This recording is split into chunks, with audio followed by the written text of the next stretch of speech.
Hello and welcome. I'm Ian Unger. And I'm Logan Flaming. And together we host the Ultimate Fan Podcast, the show where the greatest fans discuss the greatest in entertainment across the universe. Today we're talking about Captain America, the First Avenger. The First Avenger. His colon is the First Avenger. Captain America's colon. Okay. Moving on. We're moving along with our MCU review. That's Marvel Cinematic Universe, if you're not sure what that is. We've covered Iron Man, Incredible Hulk, Thor, and now we're into Captain America. And we've been getting teased this the whole time. The whole time. The Super Soldier Serum. In Incredible Hulk. Yeah. And then... Iron Man 2. Sorry, I skipped Iron Man 2 with the shield that Tony uses to prop up. Definitely. Whatever he creates to make the new element. Do we get teased it in Thor at all? Let's see. Is there an end credit scene about it? No, there's just the one setting up the Tesseract. So. Well, I guess that is kind of a tease for Cap. Yeah, but... I don't think anything other than that. I think the only way it's a tease... It's more a tease for Avengers than for Cap. It is. Yeah. But the Tesseract still plays a huge part in this movie. Yeah, and maybe that tease helps viewers of like Captain America when they show this huge this all powerful cube and it's in Norway, for them to not be like, well, what's this? Like, another Thor Cap connection is that town in Norway is the same town you see in like the prelude in Thor. Oh, like where the Frostshine show up. Yeah, they believe in the Asgardians as gods. And the Frostshine show up, and Odin has to come fight them and battle them. Yeah, that's the same town, which I think is a really cool connection. Yeah, I like that whole thing, and just like you see the world tree on like the wall of the church and whatever. Mm-hmm. It's a cool tie-in to the previous film in the series. Great world building. Yeah, and that's what. So just kind of jumping right into our general thoughts. If you've been listening with us, great. I love this movie. It's one of my favorites. Before we do that, let's talk about like our first experience watching it. Oh yeah. I was just gonna say, like, I just love how it ties in, like that it. So yeah, I'll bring this into my first experience. I saw it in the theater, and by this point, like, I had caught on to like the fact with Black Widow, with Thor, and like with like all the trailers and things and all the promotional material. Man, the posters for Captain America at the time, they're great. They're awesome. It was just such great marketing, and by the time that this movie was in theaters, I was on board for Avengers. Like, I remember my friends being like, "Oh, but like Disney's buying the rights to Marvel. They're gonna screw it up. Like, they're gonna ruin it." Not just the rights; they bought Marvel. Oh yeah, straight out bought. I remember being a little concerned about comics. Like what does that mean for that? But especially after I saw this movie and going in, I was like, I felt like they had enough momentum. I wasn't super concerned about Avengers itself. Not like a lot of my friends were. But yeah, like going into this movie, I believed. I think up until I saw Thor, I didn't really feel like, between Incredible Hulk and the two Iron Man films, I didn't really feel like a connection there or a strong cohesiveness other than Iron Man and its sequel. Like, you feel it there, but I didn't feel that interconnected universe. You didn't feel that with Iron Man and Thor? With Coulson? No, that's what I mean. Okay. Until I saw Thor. Okay, yeah. So I would agree with that. Coming out of the movie for Thor, that's when I was like, wow, they took this not minor character, but a character who is unknown to the vast majority of their viewership, and just fans in general. Audiences. Yeah, and like, I don't know if we talked about this in our last podcast, but I think Thor, just kind of, maybe this is a little shallow, but I think it's a reality. His like masculineness, his, just like his attractiveness and Tom Hiddleston, I think that duo brought in a huge viewership of like female listeners. You know what I mean? Viewers. Listeners, yeah. Viewers. I think it whole lot of blind people. Blind female going fans. to the theaters. This sounds awesome. He sounds super hot. I just mean, Darcy sounds way into him. But that's what I mean, is like, and not to take that the wrong way, but I mean, I think it just opened up to what was largely like kind of like your 13 to 30s like male nerd audience who for like however long those had been kind of like the guys going to see comic book movies like X-Men, the Batman films. The Batman films had a little wider audience. Star Wars because of Nolan. The prequels. I think prequels were family films. But Except for Revenge of the Sith. I mean like Daredevil, Blade, any of the X-Men films, Superman Returns, Electra. Electra. Only men were going to see that movie. Yeah. Oh my gosh. I feel bad for girlfriends who had to go see that movie with their boyfriend. Have you seen Catwoman? Never. Yeah.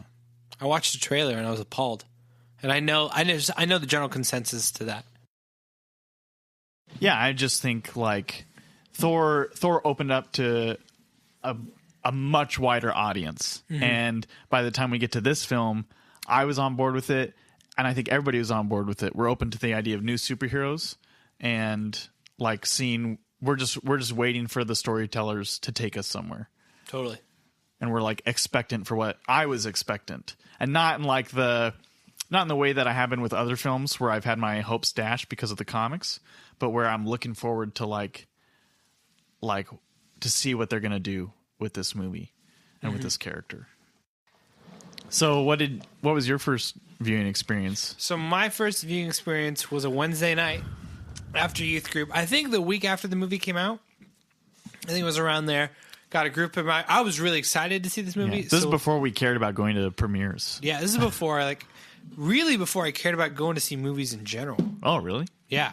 I was young. I was really young. But I was really excited to see this movie. I was super stoked. I love World War II films and World War II history, so I was all excited about it. Do you think this is a World War II movie? 100%.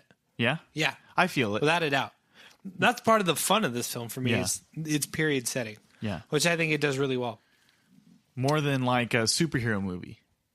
You think we're asking if I think it's a better period film than a superhero film? Sure, yeah. No, I think it's a better superhero film than period film. There's a bajillion other like period films like Lincoln that like totally like immerse you into that setting. Yeah. And as a period film, you like mean Abe Lincoln Vampire Slayer? Yeah, no, right? that's not what no. That came out only the time year I've after, seen though. a room full of grown men like gasp in awe at an axe being broken in half. That's awesome. But anyways, you saw it in the theaters and I loved it. Yeah. I was blown away. Completely loved it. Cried at the ending when Peggy and Steve were separated. Yeah. I was completely emotionally moved by the film. I loved it first as a movie more than I did a comic book film. I was super excited when I saw the post-credits teaser. Yeah. Loved that. But it was more like, oh, this is cool. I can't wait for this. Than like, I don't know, just fully understanding what the Avengers would be. See, I was out of my chair in the theater when I saw that, and because I wasn't expecting it.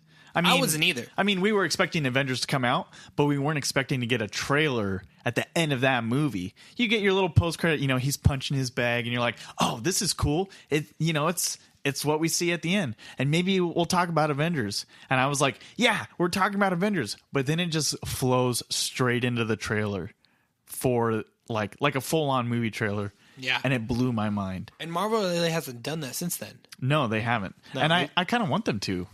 I would have loved that if that was at the end of like Black Panther for Infinity War. Infinity War? But yeah. or no, I think it would have made more sense for Thor Ragnarok. Yes. Because we hadn't seen an Infinity War trailer that. And I think like Panther and Infinity War's release dates are a little too close together. Imagine if and Black Panther like stands alone more than Yeah. say like a Thor Ragnarok. it doesn't it's not as interconnected with like Thanos' ship doesn't show up at the end of Black Panther. And Tony's not coming in and helping Panther out. I'm making a reference to Homecoming, but but no, I loved it. I had a great time. could you imagine if like our Infinity War trailer dropped right after Panther? Or if we hadn't gotten anything until... Well, I think we would have been going crazy. Yeah. Remember how we were all going crazy for an Infinity War trailer before we dropped? Yeah. We wanted that trailer so bad. Han Solo. Yeah. But the Infinity War trailer, we were just stoked out of our minds. And that was my favorite trailer of last year. Straight up. Oh, really? Oh, yeah. Yeah, it's pretty incredible. It's so good. When I hear that Avengers theme, I without fail get chills every time. It's so good. I'm ready for Josh Brolin too. Yeah, I love Josh Brolin. He's gonna be killer. Mm-hmm. And then Deadpool 2, like 3 weeks afterwards. So we can see him in. Yeah, that's right. It's Cable. Yeah. Are we ready to jump in? Let's do it. Do you have any other thoughts from your first times? No, it was, and I'll never forget the experience. Yeah. And I thoroughly loved it, and we'll never forget that night. It was incredible. Yeah. So I'll just be wide open and honest. This has always been one of my favorite MCU films. Same. It's kind of a cherished memory for me. Yeah, without a doubt. There was a period of time in my life where I overwatched this film. Yeah, a little bit. Because I loved it. And then I'm like, okay, I need to set this down. I don't want to, it's getting a little worn for me. But I was a little nervous coming back to this film, how as a result of me overwatching this film, I would kind of enjoy it and look back on it.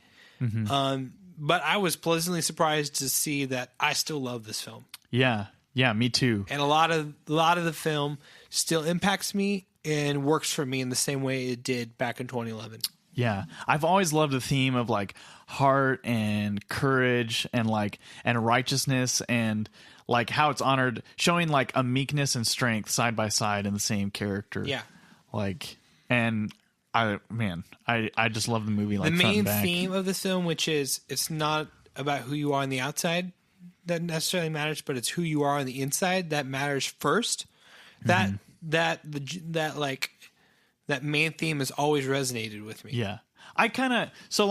From the comics, I've liked Captain America, and I liked him before this. I'd read Civil War. I'd read the most recent Winter Soldier at that point, and I'd read other comics of just kind of seen him in other team things, New Avengers, that kind of stuff. But I didn't he wasn't one of my faves. He wasn't up there, but I liked him. I respected him, and I saw how other heroes that I liked a lot more, like Spider-Man or Wolverine, how they respected Captain America and how they looked up to him. And then when I saw this movie, it I was blown away. Just he became one of my heroes. Yeah. And not just in a superhero sense, one of my favorite superheroes, but literally somebody I wanted to emulate and somebody I wanted to be like. I don't feel that way for Iron Man, or you should feel that way for Superman, but you don't. Sorry, Man of Steel. Get with it, Snyder. Yeah. Not Snyder. He gone. He fired. He's long gone. Well, at the time. Yeah, true. Yeah, we were kind of talking about this when we watched it, though. Just the sense of not being afraid, because I think there's a fear that having a hero who's truly righteous or who's truly just righteous, above, because we had the Nolan films and we have Iron Man and we feel it's more relatable for a hero to have be flaws. Critical, to be flawed, to be and actually that's what Marvel's built off of. Yeah, flawed characters, realistic but heroes, not necessarily cynics. No, and that's what a Batman or a Tony Stark is. Yeah. And those at this time in 2011, those were the two heroes that were reigning supreme. That were successful. In our cinemas and in our cultural conscious. Yeah. And I think that there was this fear that if we throw up a character who is genuinely just good and does good for the sake of doing good and wants to do the right thing, that it would be seen as too flat, too unbelievable, too unrealistic. And maybe that's where we got Man of Steel. That fear still pervades today. Yeah. Because that's basically the whole DCEU's approach up until the end of Justice League. That was everyone's approach to that character. Yeah. Especially, a lot of that, I think, was Batman a reaction to Superman Returns. Yeah. Which I think there's other problems with that movie other than the character of Superman. Yeah. No, I like that. We both love Superman Returns. Yeah. It has its issues, but I'm just saying there's that. I think that adds to the fear regarding that character. Yeah. And regarding more straight-laced characters. Yeah. But then we come into this movie, we get I think films like this one, every Cap film for me, and Wonder Woman, Wonder Woman's how they've shown us the opposite truth, that it can't, that what we want to see is something hopeful, something inspiring. Black Panther's kind of the same way too. He is hopeful and inspiring as well. We see him get called out for faults and for failures, and we see and like a lot of him that held is accountable. the sins of his fathers as well. But like, I think he's a little bit more like complex, flawed character than a Steve Rogers or a Diana Prince. Yeah, exactly. There needs to be a bar, like, for us to look for and like to raise up to a standard, you know, like we need to see somebody that, like a Captain America, who performs at a certain level of like just accountability and like has a certain level of morality and character. Yeah. And like, not in the sense of like it's impossible, but like it is achievable, it is attainable. We just have to rise to that standard. And I think it's important to have those heroes, but I think it's also important to have your Iron Mans, your Batmans, your more critical the people who are cynics. Yeah, to challenge, because you got to challenge these characters. Hashtag Civil War. Hashtag Civil War. Not BVS. There's nothing interesting about seeing two dark and moody guys go up against each other. Be dark and brooding, and then cry about their mothers. I was gonna say, and then eventually team up because wait, your mom has the same name as my mom. Gosh, how do you know that name? How did that get out of the writing room? Anyways, moving on. Yeah. You want to start by talking about our favorite things? I'll one final comment on that. Okay. I wrote this down. This movie showed us, in light of movies like Thor and Iron Man and Hulk and the Nolan Batman films, which were popular at the time, that there could be a hero who is pure of heart and righteous. And I think it's also setting us up for like the hard meshing that we see in Avengers of a ragtag group. And like, and it carries over the philosophical balances. Both the philosophical and just like the character, like just the meshing of it carries over into all the films, all the way to Ultron, to Civil War, like the line in like Ultron where like Tony's like and then Cap's like language, you know, just like this. It helps us feel that, like, because we believe Captain America and who he is in this film, we feel like the friction and the tension between his ideologies and his like dispositions. Because you understand this character and you understand where they're coming from. Yeah. Brought into like, and I think the producers and the director, Kevin Feige, Avi Arad, like everybody's on board with this idea of like Captain America works best because he's a man out of time. Like brought a man from the quote unquote like golden days brought to like now, you know? Mm-hmm. But yeah, I see what you're saying. Like, you understand the character of Captain America, so when you come into Avengers, you're not guessing who that character is and how they would react to the other characters like Iron Man, because you understand Iron Man as well. Whereas, like with Justice League, I don't really know how Bruce Wayne is going to interact with all these other characters because I don't know this character, Cyborg. Yeah, I don't know really even Batman that well, and who he is as a character, that incarnation of Batman, really. Yeah, because the other movie didn't do a good job of like fleshing that out, let alone all these other new characters and how they're all going to interact. The genius of building to a team movie like Avengers is you understand all these characters and you don't have to show us who they are and do all that world building. You can just watch them interact. Yeah, and that's the fun of Avengers, and it can only do that with the films that came previously, especially those main hitters as a result of the films that came previously. Yeah, Thor, Iron Man, Cap. And it, like the character building, we get their developments because we have that foundation, and then we can also have cool like focusing moments on people like Black Widow and Hawkeye. And Hulk gets, I think there was a little bit of like kind of starting to shift into the right gear with Hulk, you know, and that acting change, like the actor change. We can get all into that in Avengers. Man, I'm just ready. I'm ready to talk about it. But this movie's worth talking about. All right. Let's get into just big positives. Or why don't we start with our critiques? Because I feel like we're going to be nitpicking a little bit. Just being honest. I want to be positive first and then get to the But then we'll just talk about how much we love the movie the whole time, and then we'll rush our critiques at the end. Nah, I think that's okay. I think we can do it. Okay with that? Yeah, let's this talk about movie positives. is flawless. It's the best. It's not. It's 100% not. It's not flawless, but I love it. It's the best. It's flawless. No, it's not. Keep moving. All right. Let's say your favorite. Do you have a favorite thing?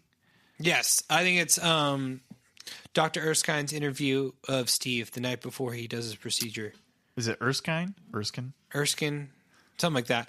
But we're not German. That whole interview and that whole like conversation interaction where Steve can't drink, but yes, Dr. Erskine's like just giving him. Well, he's giving exposition about Red Skull, but he's also like having this really heart-to-heart moment with Steve that you really feel the impact of that conversation throughout the rest of the film. Yeah, I love that scene. Also, just as like an aside, I love that scene also, but I think that the exposition is handled really well. Little like I think the old-timey like multiple images or like overcrossing each other.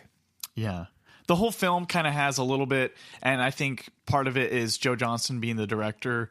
He's a very old school type director. It's definitely Raiders of the Lost Ark. It's a period action adventure piece. It's 70s to mid 80s Lucasfilm influenced. Yeah. And in the best ways. I love that. Like, and intention. I think it's very intentional. Oh yeah, but even by getting Alan Silvestri to do the score, that's a very intentional choice to have a very old school orchestral score. Oh yeah. Also, for me, this is the first really memorable score in the MCU. Yeah, we can think of like themes. Captain America's theme. Yeah, right. Tony doesn't really have a theme, and they bring back. They just play theme. off of like Black Sabbath and. Well, it's just like a rock influence, like plotting a score. Yeah. Whereas this one actually like has orchestral themes, and I think a lot of the melodies used within the score are very like memorable and interesting. Yeah, I think so too. Certainly more so than like other scores. Yeah. What about Red Skull? We see him at the beginning of the film. Let's say Red Skull for a little bit later because then we're gonna get nitpicky. Oh, do you think? Yeah. Oh, okay. Yeah. I got beef with Red Skull. Oh, you do? Mm-hmm. Okay. I don't have I've got a little bit, but not tons. Yeah. We'll talk about Red Skull a little bit later. Let's start at the beginning. Yeah, I like the prologue. Yeah. And how so by prologue I don't mean the bit where Red Skull comes and gets the Tesseract. I mean the bit where they start to uncover Captain America and Ice. It's kind of a cool opening that I didn't expect. Yes. Also gives me National Treasure vibes. Very much so. Yeah, definitely. I agree. I didn't expect it. And from like a writing, like a plot standpoint, that's a classic like literary device of bookending the film. Because we have this little shot and then we forget about it practically. Like you get so sucked into the plot and the story of the film in the 1940s that you forget about this little intro. But then it comes back full circle when the movie actually ends with Captain America in the modern day. So from the time when we first started the film, it's just like a small amount of time has passed from there to what we see, like him waking up out of the ice. Every time I watch this film, I kind of forget that it has this prologue opening. Yeah, and that's what I'm saying. It's the point. But it comes back when we see it in the end, like him in the modern day.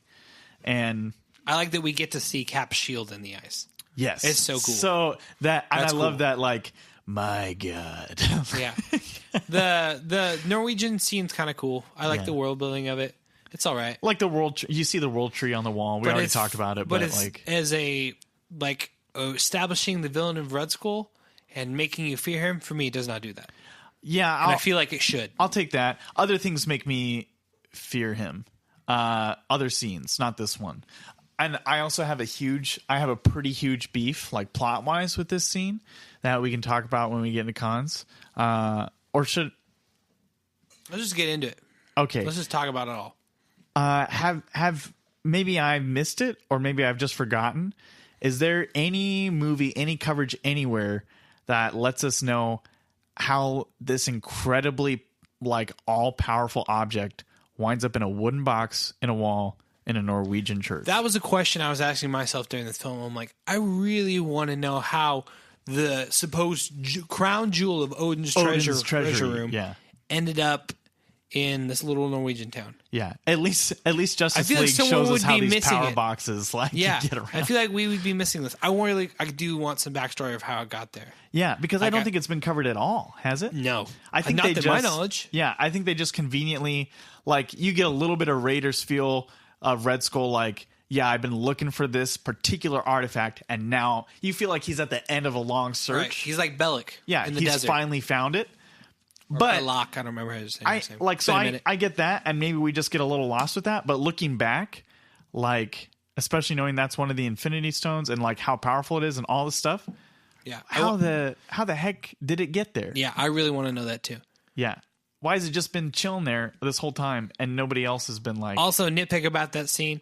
How do they know to turn the cannon around to shoot at the rest of the town when Red Skull is threatening him? Yeah, they've rehearsed their threats. Yeah, that was a little this is a movie moment that's happening because this is a movie. I'll get this out. But it's not a bad scene, and I like a lot of Red Skull's monologuing about the cube itself and how he got there. Yeah. And I like all that moments. I like him killing everyone in the room. But as far as establishing fear of the character for me, it doesn't do that. Yeah. Say the opening of Dark Knight does. Yeah. And I really wish it did. I do like Weaving though. Hugo Weaving's performance I do like is incredible. Hugo Weaving's performance is adequate and it's good. Yeah. But I think the issues with the Red Skull are in the script. Yes. I'll say from that first for fans who know who Red Skull is and know what he's going to be like. That's a lot of my problem with Red Skull is I know how cool he is in the comics and how scary he is in the comics. Oh, I see. And I do not feel like this film lives up to his comic book portrayal. I think some parts do. It comes close in some scenes, but for the Red Skull for me as a comic book compared to his comic book counterpart falls flat. Yeah. He should be Doctor Doom level, right? Emperor, yes, 100%. Emperor Darth Vader level fear. Yes, I should be freaked out by this scary Nazi. Yeah, but he's just kind of there. I think I should be more scared of Red Skull than Loki. Yeah, I want to like Red Skull more than I actually do in this film because of how much I love him in the comics, and that's part of my problem. This is but he still ranks high in the MCU villains so far in Phase 1, but that's because a lot of them are not that great. Yeah. I think that's so interesting for me that this is usually I'm the one who's having a hard time separating my comic aspirations of a character to the movie representation. Yeah. But even before I saw that, I was not that big of a fan of Red Skull. Oh, really? Yeah. And then when I really dove into Ed Brubaker Captain America, I was like, nope. Is that the one where he's secretly the president of the United States? That's a part of Ed Brubaker's run. That's what comes directly after Civil War. That's what I thought it was right after Civil War. Yeah, it's also, part sorry of Ed for Brubaker's spoiling that for anybody who's trying to read that run. Yeah, whoops. That's a huge moment. Big moment. I lost my crap when I read that. It's also the true. He's also the president in Old Man Logan. Oh yeah, that's right. But in a different. He's not like a secret president. Yeah, Old Man Logan is a different setup. Anyways. Getting deep in the weeds. Let's talk about I just Steve's have flashbacks. Oh, you go if you have something. I have a couple more things about that scene. I do like that from the beginning you can see the lines on his mask. So you can see, I do enjoy that. Tell that's a little nod to fans who know Red Skull it's coming, he's going to rip the mask off. Or foreshadowing if you don't that something's up, you know. Mm-hmm. And then the other thing right out of the gate just as a critique so we don't have to talk about this anymore. I will say the movie's consistent with the language thing. That the Germans speak English the whole time. I think, and I'm okay with that. Yeah, I'm okay with it too. It matches the tone of the film. I don't need to hear I don't need subtitles the whole movie. That wouldn't fit the tone of this movie. I don't think it would either. either. Watching Passion of the Christ, and I think that's why it works and why they went with it. And I'm okay with it. I know people make fun of it online, how it should have ended because it's an easy thing to make fun of. Yeah, and it is funny. Yeah, it is but it fits that tone. Yeah, as an action adventure film. Yeah, you have to decide right at the beginning, are they always going to speak English? Are they going to speak it sometimes? Or are they not going to speak it only when they're speaking to other English speakers? And I just Yeah, I'm okay with how it works. Going back to that scene that you were talking, I think like one of the heart. Can we scenes talk of the about movie. Baby Steve first, and all like the stuff going up to that? The special effects to make Chris Evans look small in this are phenomenal. And I think they've aged never well. once it aged incredibly well for 2011, and it never once takes me out of the film. You think it's better than Tarkin? It's a different thing. You're not bringing someone back from the dead. True. It's a different achievement. But it's still CGIing somebody's face onto another person's body. For me, this is more comparable to de-aging. Like how you see Robert Downey Jr. in Civil War, how you see Hank Pym in the beginning of Ant-Man. For me, it's more comparable with that than Tarkin. Tarkin, for me, is kind of its own thing. Because it is. The only comparable thing to bringing Tarkin back from the dead in Rogue One, to me, is, spoiler for Blade Runner 2049, of when they bring back Deckard's love interest. Not Deckard. They bring back... Deckard's love interest. Oh, yeah. I forget her name. I can't remember. Lucy? Something like that. Who cares? I care. I love Blade Runner 2049. Continuing. I love all the stuff, like seeing him trying to enlist. Yes. All his stuff with Bucky. It's a great opening to the film. Yeah, getting the cameo of the Human Torch suit during the Stark Expo. Howard Stark at the Howard Stark Expo.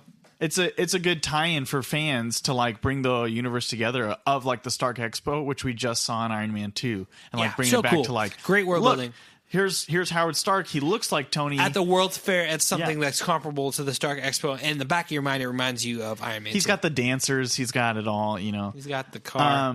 Let me ask you this. I love the theater scene, like where he tells the guy to stop, talking and making fun of like the World War II ad, and then he's the amazing line. I could do this all day, and him fighting in the alley is like that is something iconic that is always when I see and think of Steve Rogers, that's always there in the back of my mind. It's in the trailer. Yeah, and incredibly powerful moment. Love it. He repeats that line multiple times in multiple films. He says that line to Tony in the climax of Civil War.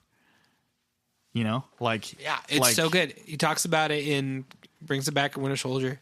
It's a huge, important line and important scene. Yeah, and I think it's part of Cap's character. It's part of Steve's character. It established it in such a compelling way. Yeah, just like he's not going to give up. He's not going to lose the fight. And it comes up in his conversation with Erskine when he's like, "So do you want to kill Nazis?" And he's like, "I don't like bullies." Yeah, wherever they are. And then they reference the main like competition to baby Steve at the camp as being a bully. Mm-hmm. Like that's an interesting tie into Steve hating bullies and the reason for him going to war and all that stuff.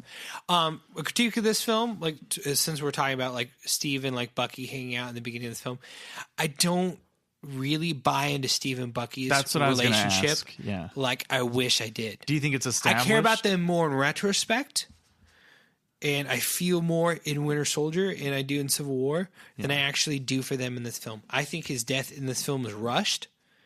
And I don't think it's that compelling, and we just move straight onto it. Yeah, I think it's a writing problem. Sebastian Stan is not that like effusive and that like compelling in his performance in this film either. Yeah, I see what you're saying. Like he hasn't owned it yet. Yeah, the I'll be there for like the flashback of Winter Soldier, like when Steve's mom's died, and. Bucky's like saying, "I will be with you to the end of the line. I'm going to sleep on your floor. I'm going to help you get through this. You don't have to go through this alone." Mm-hmm. That scene makes me feel more for Bucky and Steve's relationship in this era than this movie actually does. Yeah. I think I believe Sebastian Stan's. I wrote in like in my pros for the movie like that. It kind of like Iron Man. You feel the heart and the spirit in the acting. But I don't think it carries through to when he makes his return. Like after Steve rescues him, I don't feel like that performance carry over. Yeah, well, I don't think there's enough dialogue and scenes together and enough chemistry, honestly. Yeah, I think. I think the CGI is a little poor when he falls to his death, and also you're right, it's rushed. I'll say for me, like. This was this viewing, like when we just watched it, was the most I'd ever gotten like emotional over his death. And I think that's because of recently seeing Civil War, you know, like like in a post-Civil War viewing of this. And Sebastian Stan's great as Bucky and the Winter Soldier in both of those films. And his chemistry with Steve is great, too. Yeah. That's more of a testament to the quality of those films than it is this film. Yeah, that's what I'm saying. I think I remember looking back on my first few times viewing that I thought it was rushed. I didn't buy it. I buy it now, but only because of that. Like, only because I have history with those characters now. Yeah. This movie gets Steve right really well. I think it doesn't necessarily get Bucky and Steve quite there. I think it gets it 70% of the way there. But I think it lays a good foundation. Yeah, a good foundation, but not it's not what I wish it could have been and what I think it is post this movie. Mm-hmm. You want to talk about Agent Carter? Babe. Oh, yeah. 100%. Steve and Peggy are my number one MCU couple still to this day. Even over Pepper and Tony? Easily. Yes. Really? Yeah. There's more heart. Yeah. Just two great people that have great chemistry together. Yeah. I love it.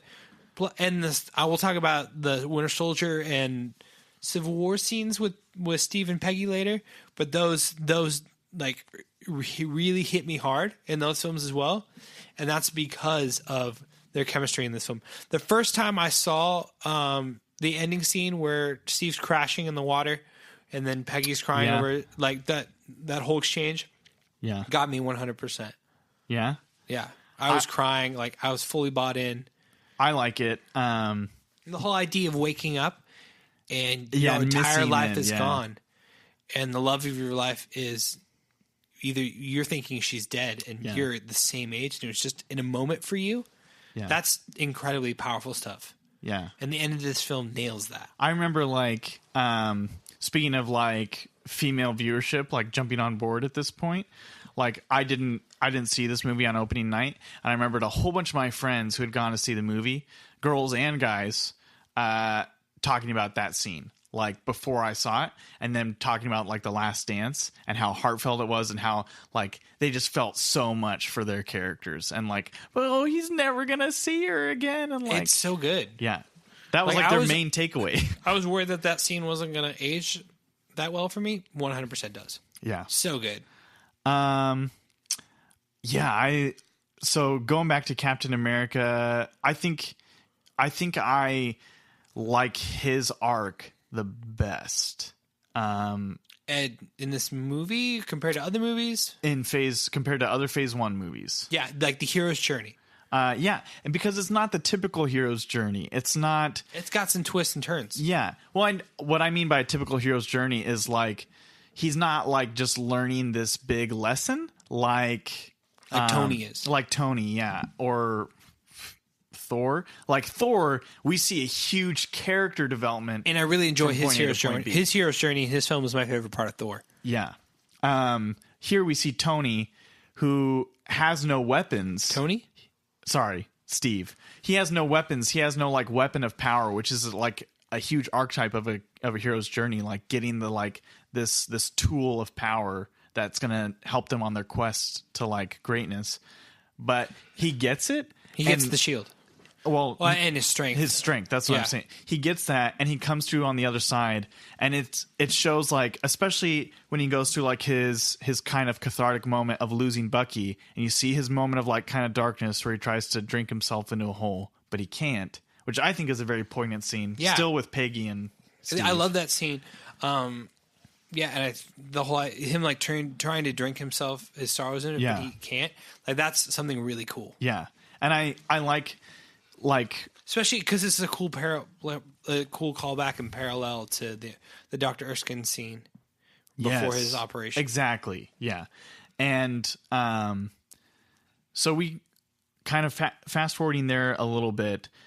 We see like the war room meeting where they plan on going to attack the Hydra base, and he hasn't talked the whole meeting, and then he's like, we're gonna go pound down the door. And it almost seems like then we see him on the motorcycle, like he's flying solo into the Hydra quarters, almost like he's trying to like sort of like how Iron Man would handle a situation. I'm just gonna take care of it myself. Like I'm the hero, America. Like Tony believes in Iron Man 2, he is the sole guardian of America. But here we I see just privatized world peace. Yeah, exactly. You're welcome. But here we see a person who's actually named Captain America, and we get this tease where we believe like he is trying to fly solo, and like he's going to take on Schmidt out of revenge and like to take Hydra by himself. But then when we see him, like he gets captured, he gets taken to Schmidt, and when Schmidt's questioning him the whole time, we see this iconic like hero versus villain standoff. The first thing Cap says is like Schmidt says like, did you really think you're like so special or like so much better that you could, like the arrogance that you could take us all on by yourself? And he's like, no, there's nothing special about me. I'm just a kid from Brooklyn. And we see that even through like the darkness of Bucky's death, and even with all of his strength, doesn't lose himself. Yeah, he knows. And you can who see he that is. with Winter Soldier and Civil War too. No matter like how crazy stuff is going on, he never loses himself. Yeah. Also, we get that line again. The I can do this all day because he gets punched. Yeah, it's a great callback. I'll say this for Red Skull. All this, I think his best scenes are all in that room when he kills the other Nazi leaders. Yeah, I like that scene. Just the ruthlessness. I really like whatchamacallit, Hugo Weaving's like as he's like trying to aim it, all his like his little like face crunches and the nuances of his acting in that scene. Yeah. Yeah. It's like it's not killing these people is not an issue for him. It's more of just like, how do I operate this machinery? Yeah. Like he's like a when scientist. he gets it, he's like, oh, okay, yeah, I got this. Like he's experimenting. Yes, I really enjoy like the nuances of Hugo Weaving's. It's target practice. I was gonna say I like how at the end we see a villain who isn't like they have that short exchange of dialogue, but he's not there to monologue. He actually is like he literally says something like, I don't have time for this. He pulls out a gun and he's getting ready to shoot Cap. Yeah. Just there on the spot. I like that moment. And then the Halley Commandos come through the window. That's the only thing that stops him. Yeah. I appreciate like the tension of that, and that as a villain, like we've seen from earlier, he's ready to deliver in that moment. Like he doesn't need this epic standoff. He's ready to just shoot Cap point blank there and keep moving. Totally. I love Tommy Lee Jones in this movie.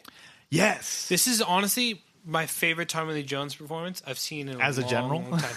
Yeah, as Tommy Lee Jones. Tommy Lee Jones as Tommy Lee Jones in this film is fantastic. I feel like he's just chewing every scene like he's actually giving a good performance in this film. He's not like asleep at the wheel, which I feel like Bruce Willis, Tommy Lee Jones can do this.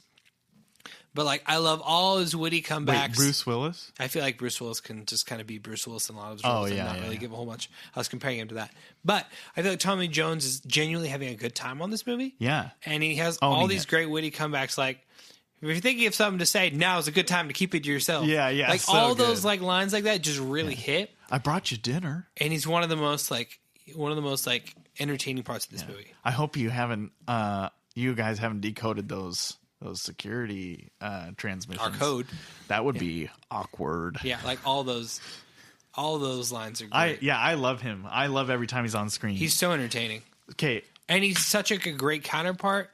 The cynic counterpart to the steadfast, idealistic, hopeful people that Peggy and Steve are. Yeah. I want to bring it to my favorite moment in the movie. Speaking of Tommy Lee Jones and Cap, and going back to Peggy. pre Super Soldier. So he's in the camp. They're all doing jumping jacks, and his name is Phillips, I believe, Colonel Phillips. Tommy Lee Jones character. Tommy Lee Jones. Yeah, yeah. He's talking with Erskine about like the candidates, and Erskine's like saying, also Stanley Tucci is Erskine. Tucci nails it. Before we get there, let's focus on the scene. Then we'll get to Stanley Tucci. They're talking about like Cap, and Erskine's like, yeah, he's the clear, obvious choice, and he throws this dud grenade. But I remember the first time I saw it, and I'm like, you have the same expression that all the soldiers have. It's a live grenade. He throws it out there, and we see Steve's reaction. That when I first saw that in the theaters, even as like a high schooler, I got choked up. Like it brought a tear to my eye because Steve, this small, scrawny kid, jumps on a live grenade to sacrifice himself. And it's so believable. It's heart-wrenching, and we see like all the other soldiers do what they should, run in terror, but we see just the total self-sacrifice of Steve Rogers, who, as a scrawny nothing, like, is willing to give it all. And he screams, he's like, get back. You know, he's only concerned about everybody else's safety. And like, for me, that is the like heart and soul of who Captain America is. This shield, this protector, this guardian. And it carries through the rest of like all the Captain America films, or just whatever he's in. Like, and it makes you ask the question, what would you do in that moment? Yeah. Would you be one of the soldiers to run away when you see a grenade, or would you be the one to jump on it? And that's what makes me like buy in. It challenges you as a person. Yeah. And that's one of the things I love about this film is Cap's character and his actions in this film challenge the viewer just in the same way that Wonder Woman does. Exactly. That's what we were talking about at the beginning. Like that's one of our favorite things about this movie, and it's why it resonates with us deeper than a lot of other movies do in the MCU. It calls us to a standard. Mm-hmm. And like, I think that moment was like when Cap became my hero. Like when I was like, I hope I can be like that. Because when I asked that question to myself, like, would I do that? Would I have those guts, that self-sacrifice, or would I run? Like, because he doesn't have to jump on the grenade. He could run. You know, like, everybody would be safe if they did. Like, the other soldiers, it's not necessarily smart. a bad response. No. But is it the heroic response? Yeah. And is it the self-sacrificing response? Yeah. Which makes me incredibly excited for whatever Steve Rogers' end is. Oh man. Because you know it's going to be a moment of self-sacrifice. Yeah. And what is going to be that act? What is going to be like the results of that act? Yeah, I don't want to spoil anything from comics, but sweet. You wanted to talk about Stanley Tucci's performance. Stucci. I'll say this for Stucci. Tucci. Yeah, sorry, Stanley Tucci. He's the Stucci. Tucci like has a lot of films where he is a secondary or supporting cast, but he never phones it in. I feel like he's never the leading man. But he has a couple films, I think. But he brings it every time. He just owns his role, and he makes us believe that character is this human being who has lived a whole life and everything in like less than a half hour of screen time we get of him. Yeah. You know? His performance to me is the most like weathered and like nuanced in this film. Oh yeah. Yeah. We feel the whole history of him being like a scientist. Like when he comes into his conversation with Steve and he's like, you know, most people forget the first nation that the Nazis invaded was their own. Yeah. And like, I think it's incredibly like, poignant reminder for everyone who watches this film. And he brings all the levity and like the humor to it. Very great realized character performance. Yeah. Love it. Love it. You got other big so let's I think kind of a mirror to Erskine. Well, maybe not that's maybe bad, but Zola. Yeah, the evil scientist that helps. Yeah. Which I didn't even like. It was probably like a year after I knew that Arnim Zola is actually a comic book character. Yeah. Like when the first time I watched this, I thought he was just a random name. I didn't scientist. realize either. Yeah. Yeah, but then when I got into like Captain America comics, I'm like, oh, Zola's a big deal. Yeah, yeah. And I love we'll talk about this more when we get to Winter Soldier. But I love how they he's bring not him a back. purple robot. Yeah, but I love how they interpret that in Winter Soldier. Yeah. I think he's a great supporting villain in this. Totally. And like his acting is also on par. Yeah. I love kind of seeing his development from the beginning. He can do it. Yeah, that's such a okay. So interrogation scene between Tommy Lee Jones and Toby Jones. I never keeping realized up that. with the Joneses. Yeah. I just need we need like some. That's their sitcom. I was gonna say we need some music behind that, like that interview scene. But that is not. It's completely different. But I like that line. And just to me, that makes me feel like almost I feel more terror for Red Skull in that interview 100% than I do for other things. Than Huey Weaving's performance. Yeah, like because he's like they're talking about it, and Jones sells the fear. No, wrong. Toby Jones sells the fear. In that performance. That line, the sanity of the plan is no consequence, and then like Colonel Phillips is like, well, why not? And he says, because he can do it. Like, So good. like it doesn't matter if he's crazy or insane. He has the power and the ability to accomplish his. Also, his shout out plans. to that steak, which looks bomb. Oh, it so totally does. I brought you dinner. Love that. I love the Hydra production design in this film. Yeah. Like all their outfits are really cool. They're like a really cool interpretation of the classic like Hydra design. I like the choice to go with black and silver instead of than green. green and yellow. I really, but they don't shy away from the Hydra logo, which is iconic, and I love that. They definitely give it some good screen time. And Oh, focus. I love it in the beginning of the film when you see Schmidt pull up in his car. And like you see the head of Hydra, and then when you see it when he walks out, the blood is on the head of Hydra. The blood spat. It's also not a Red Love Skull. Like it's also like a Red it's Skull really homage. cool. Really I cool love stuff. that. I also love Schmidt's or Red Skull's line to Zola when he gives the keys as they're playing the bass. Not a scratch, doctor. Not a scratch. Yeah, it's so good. I love that. It's great. There's a lot of the comedic moments in this movie really land well. Yeah, I think they're done well, and it's a credit to the acting, and I think some of the writing also. It feels way less. Well, they wrote the lines, so that's what I mean. Though, is like as opposed to Iron Man, where there's a lot of ad lib. Yeah, you can get the feel like a lot of the humor is improv and like comes from more of the actors themselves, just performing versus like in the script. Shout out to the writers of this film. Let me get their names right.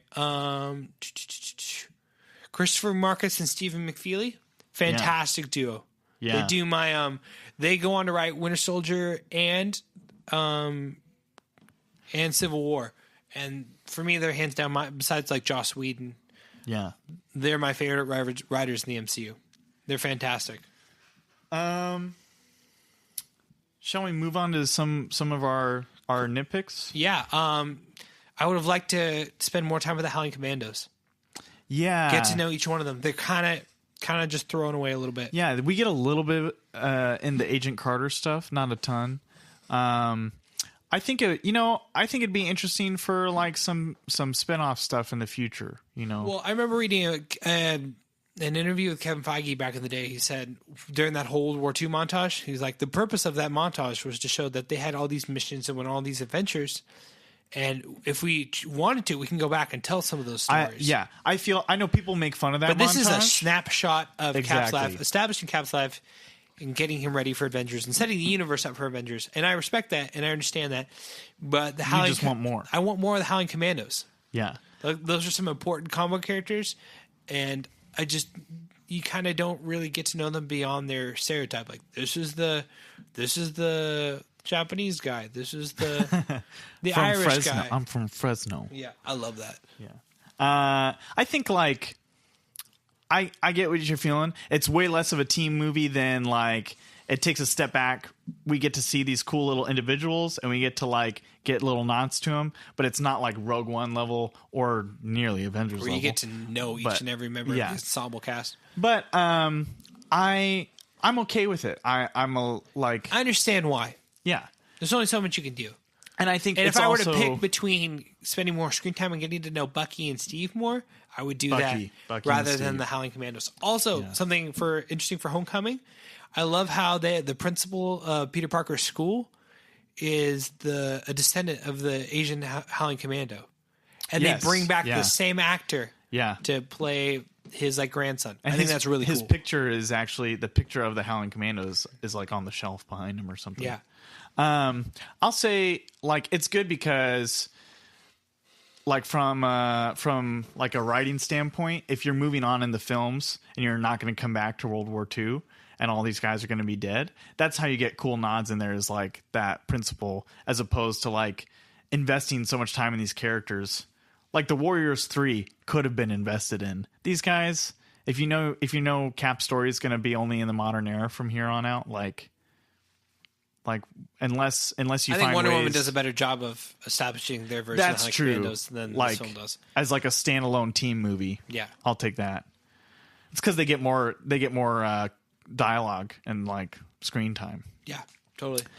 What about so we already kind of talked about Bucky. Although I'll say this, I'm excited to see come Infinity War.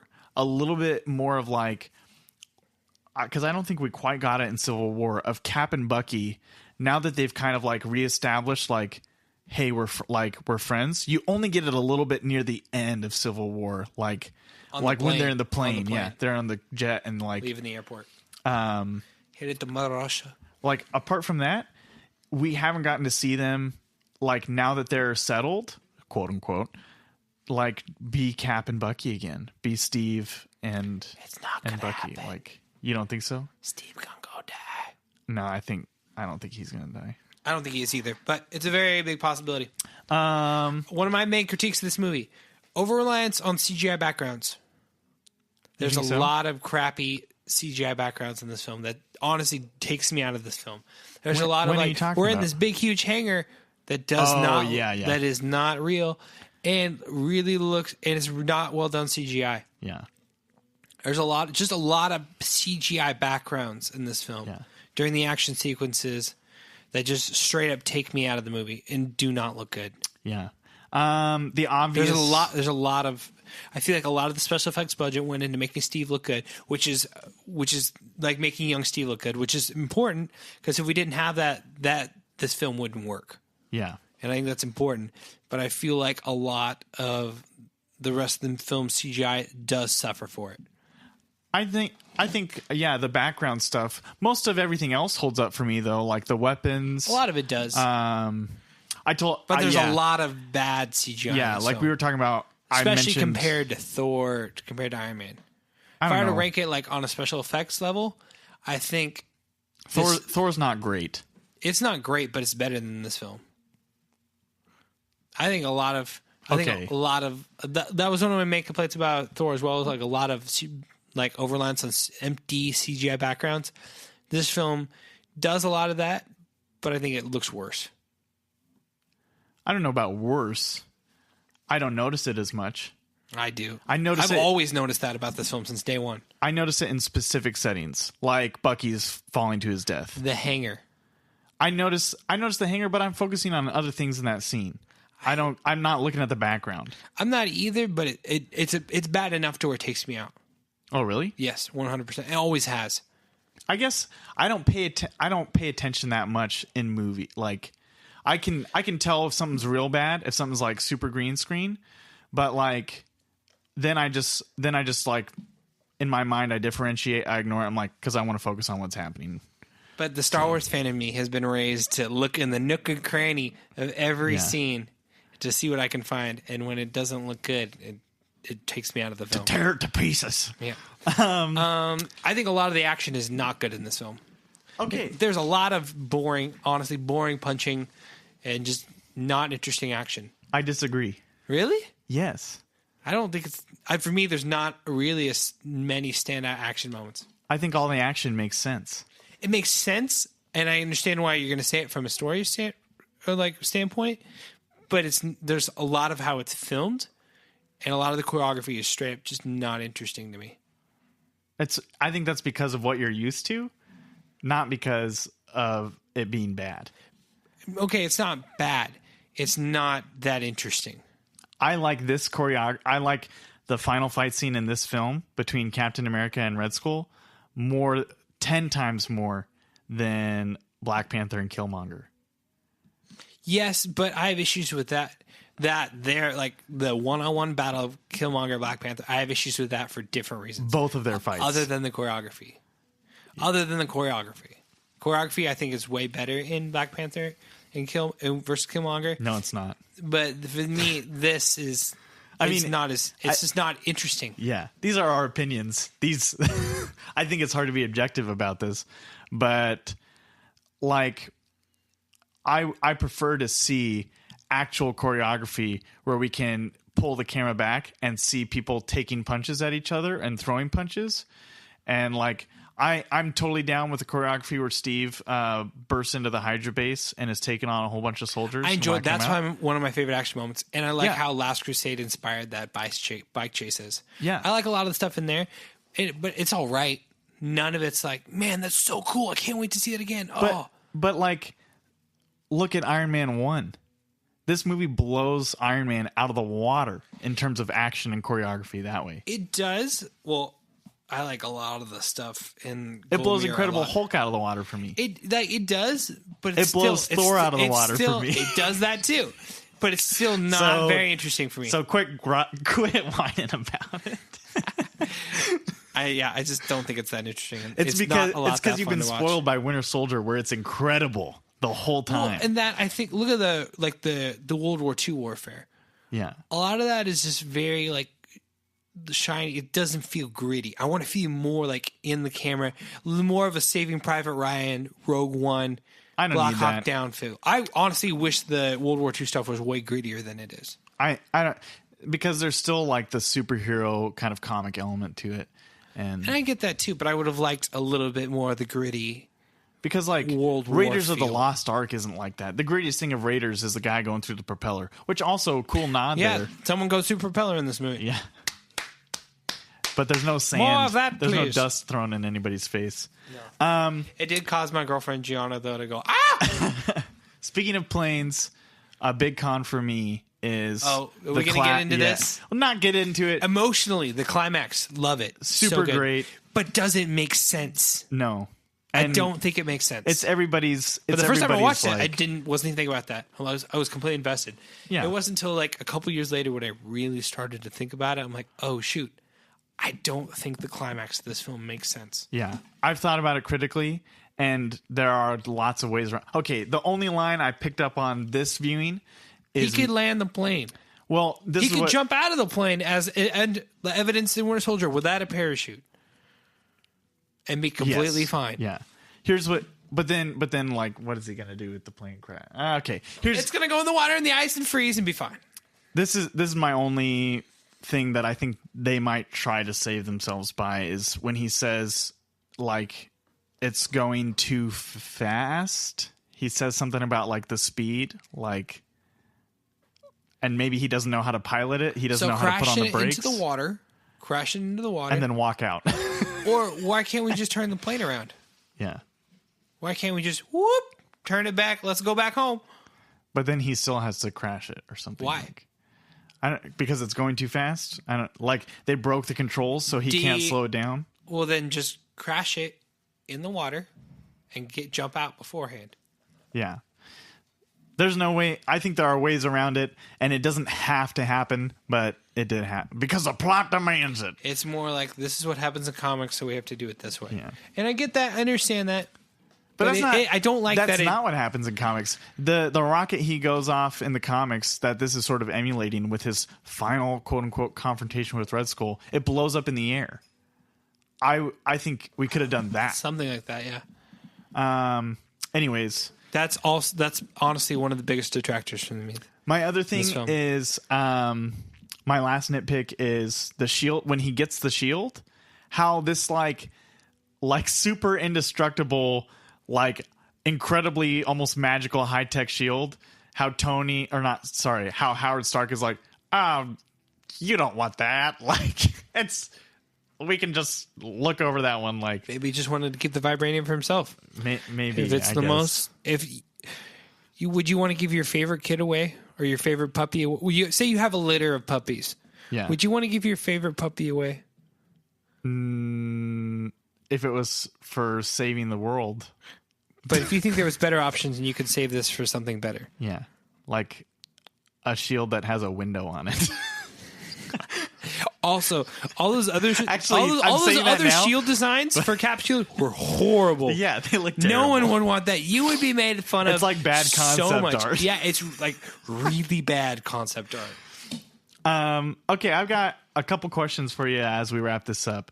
Hold on, before we do that. Red Skull going into space. Do you think we're going to see him again? Oh, yes. I hope so. I really do. I want to. I really do. And I think this is a chance we could do to do Red Skull right. And have him come back more evil than ever. Which, when I going into Winter Soldier, I thought Robert Redford's character was going to be Red Skull. I thought that too, yeah. And then when they did, I'm like, okay. I had took a minute for me to adjust to that. Yeah. I'm like, okay, I'm waiting for the reveal, and it never came. Yeah. Because that's like a very like Red Skull role for him to have. Exactly. From that comic book spoiler that I kind of said, that's what I thought they were setting up for. Agreed. I'll say like I want him to come back and be even more villainous than like Loki is. Yes. He doesn't have to be Thanos Come on, level. Thanos is hard. But while we have this vacuum of power from like missing villains like Doctor Doom, literal vacuum of power that takes him into space.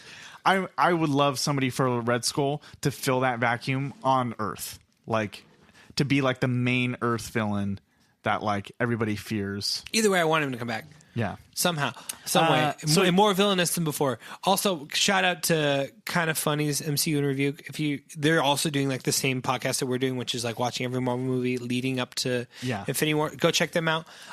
But they brought up a funny idea of what would it be funny if we just saw him chilling in Korg's prison in Thor Ragnarok?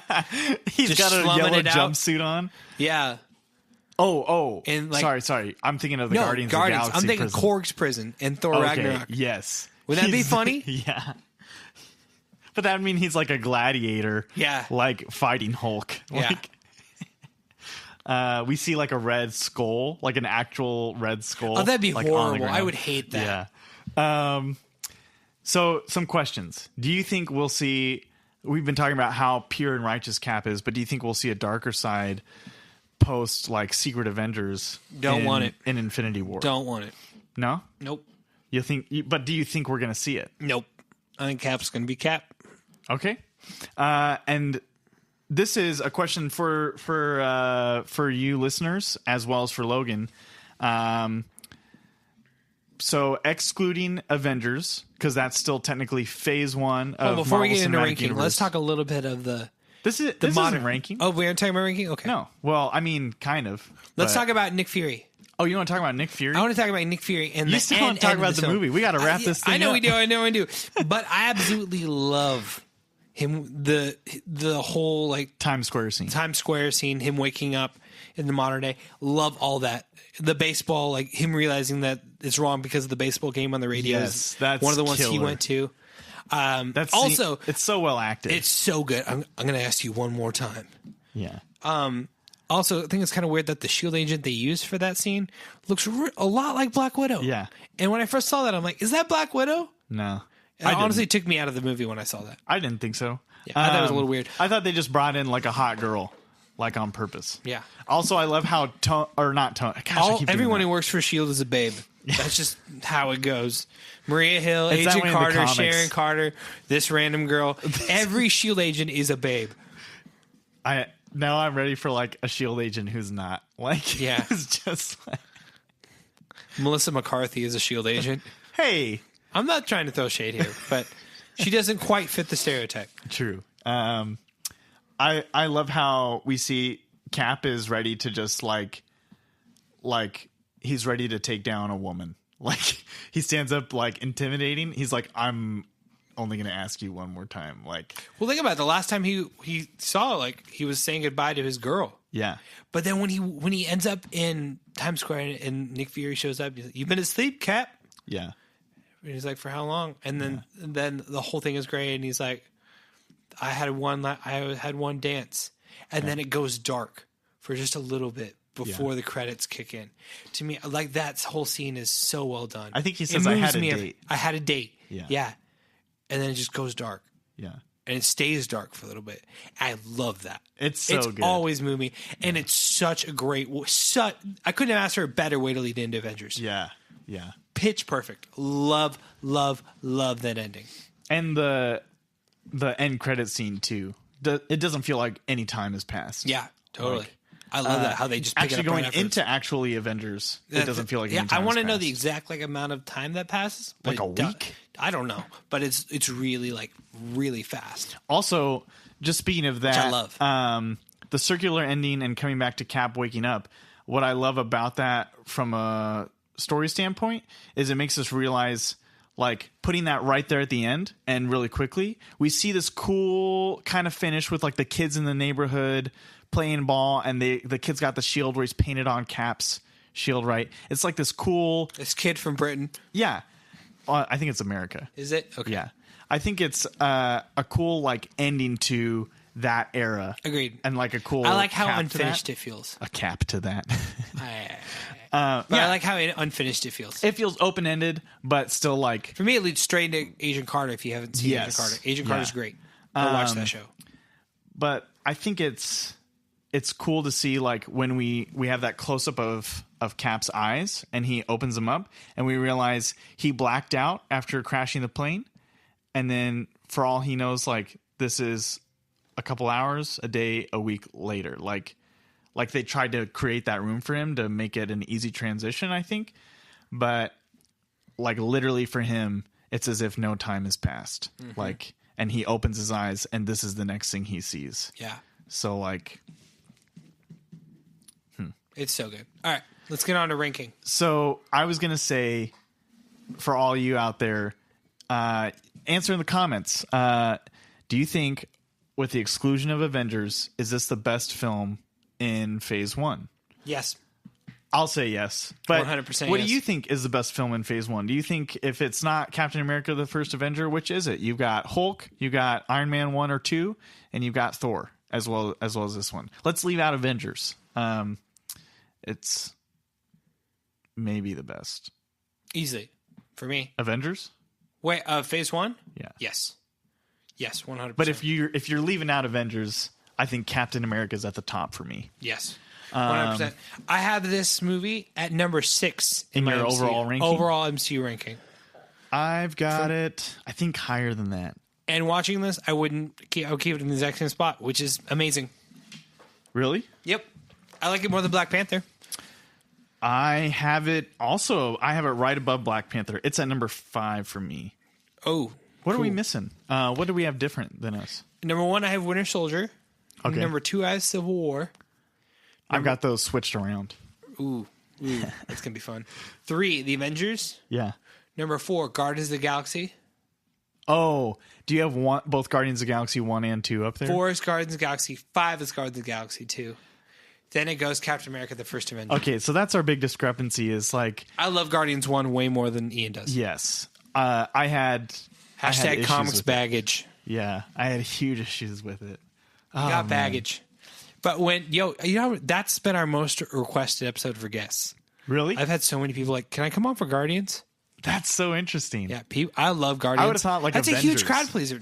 Well, there's people who want to come on for Avengers too, but there's more people who want to come on for Guardians. I think it's because it's separated a little bit from the universe. Yes. So everybody just loves it as a film. Also as the a Groot flick. factor. Yeah, also the baby Groot factor. So for me, it's at number 5 in my overall ranking, above Black Panther and Iron Man and all the other Phase 1 films. I think that's it. So yeah, for you listeners, what's your favorite Phase 1 film? Minus Sans Avengers, which also you can look forward to that on our next episode. We're going to be reviewing that one and concluding. We're just going to skip it. We're just going to skip Avengers. skip event. We'll watch all Avengers. We're going to go together. straight to Thor 2. Yeah. Oh, no, I think it's Iron Man 3. Iron Man 3 after that, but I'm good. Yeah. We're straight to Thor 2. We're skipping all of that. Yeah. We're going straight to them dark elves. The good, the bad. Sweet. Cool. Yeah, thanks for joining us on Ultimate Fan Podcast. This has been a good one. I've been enjoying our conversation. We love this movie, even though we nitpicked a lot, because there's a lot to nitpick. It's still fantastic. Yeah, the core of this movie is awesome.